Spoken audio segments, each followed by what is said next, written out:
নমস্কাৰ সুপ্ৰভাত বৰ্তমান মই নতুনকৈ গুৱাহাটীত নিৰ্মাণ হৈ থকা বিমানবন্দৰটোৰ কাষৰ ৰাস্তাৰে গৈ আছোঁ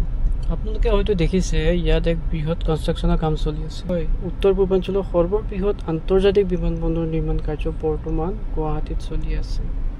আৰু জানিব পৰা মতে এই বছৰৰ মানে 2025ৰ শেষলৈ এই বিমানবন্দৰটো মুকলি কৰি দিয়া হ'ব বুলি শুনিবলৈ পাইছোঁ আপোনালোক সকলোৱে হয়তো জানে যে এয়াৰপোৰ্ট অথৰিটি অফ ইণ্ডিয়াৰ পৰা 50 বছৰৰ বাবে লিজত গুৱাহাটী এয়াৰপোৰ্টটো অপাৰেট কৰাৰ কণ্ট্ৰেক্ট লাভ কৰিছে আদানী গ্ৰুপে আৰু 2019 চনৰ পৰাই গুৱাহাটী এয়াৰপোৰ্টটো আদানী গ্ৰুপে অপাৰেট কৰি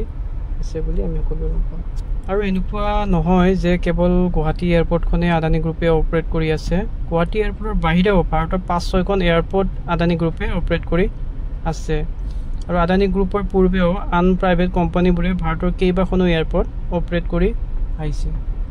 ইয়াত বৰ্তমান তীব্ৰ গতিত কাম চলি আছে মই আপোনালোকক ভালদৰে দেখাব পৰা নাই কাৰণ মই গাড়ীৰ ভিতৰৰ পৰাই ভিডিঅ'টো বনাইছোঁ আশা কৰোঁ কামবোৰ সোনকালে হৈ উঠক আৰু ভাৰতৰ আন বিমানবন্দৰবোৰৰ দৰেই উন্নত সুবিধাবোৰ